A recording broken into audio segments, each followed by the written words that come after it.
6일 지방선거 선거 상황실, 이번 시간은 서대문구로 가보겠습니다.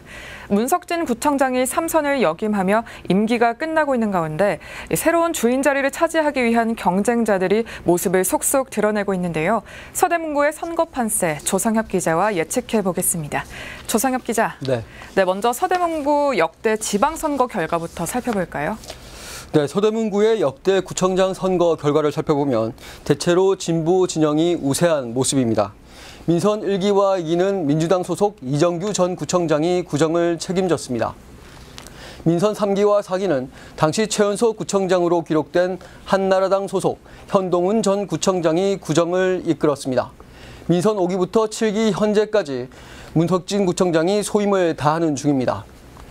지난 지방선거에서도 67.34%의 압도적인 득표율로 승리하며 12년이란 긴 시간 동안 보수 세력이 힘을 얻는 선거 판세에서도 굳건히 자리를 지켰습니다.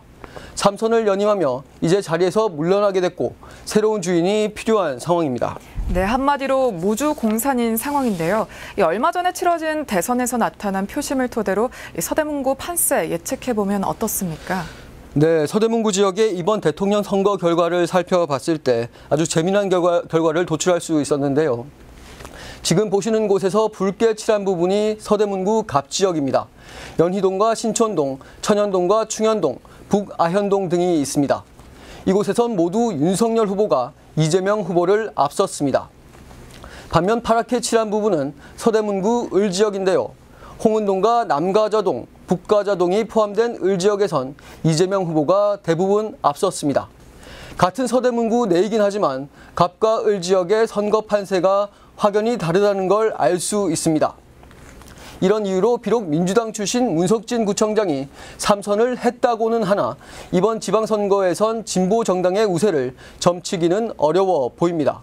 특히 서대문구는 홍은동과 홍제동, 남가자동과 북가자동, 북아현동 등 지역 전체에 걸쳐 대규모 재개발이 이뤄지고 있어 선거 전까지 많은 세대의 입주가 예상됩니다.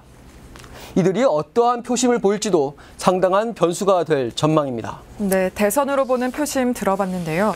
현재까지 출마를 공언했거나 하마평에 오르는 인물들은 누가 있을까요?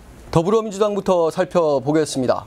더불어민주당에선 일찌감치 박운기 전 서울시의원이 지난해 11월 출판 기념회를 여는 등 사실상 출마를 선언했습니다. 박 전 시의원은 지난 지방선거에도 출마했지만 컷오프되며 서름을 겪었는데요. 이번 선거를 통해 자존심 회복과 구청장 당선이란 두 마리 토끼를 노리고 있습니다. 조상호 현 서울시의원도 출마를 준비 중인 것으로 알려졌고요. 10대 전반기 서울시의장을 역임한 신원철 시의원도 후보 물망에 오르고 있습니다. 다만 신원철 의원의 경우 우상호 국회의원의 불출마 선언에 따라 지역위원장 자리를 물려받을 수도 있다는 얘기가 나오고 있어 조금 더 지켜봐야 할 것 같습니다. 네, 더불어민주당 살펴봤고 그럼 국민의힘 상황은 어떤가요? 네, 국민의힘에서는 홍기식 서대문 구의원이 유일하게 현재 예비후보로 등록해 활동 중입니다. 서대문 구의원만 5번을 지낸 다선 의원으로서 그 경험을 바탕으로 구정을 잘 이끌 수 있다는 자신감이 가득합니다. 황춘하 국민의힘 서대문을 수석 부위원장도 출마를 준비 중입니다. 황 부위원장은 서대문 구의원을 3번 지냈고 6대 전반기 의장을 역임했습니다. 한편 국민의힘에서는 현재까지 을지역구의 인사들만 출마 의사를 밝힌 상태라 갑지역구에서 또 다른 인사가 후보로 나설 가능성도 있습니다. 구체적인 후보 윤곽은 다음 주 정도면 더 정확해질 것으로 보입니다. 네, 어떤 후보들이 나타날지 계속 지켜봐야 할 것 같고요. 서대문구 선거 상황 살펴봤습니다. 조상엽 기자 잘 들었습니다.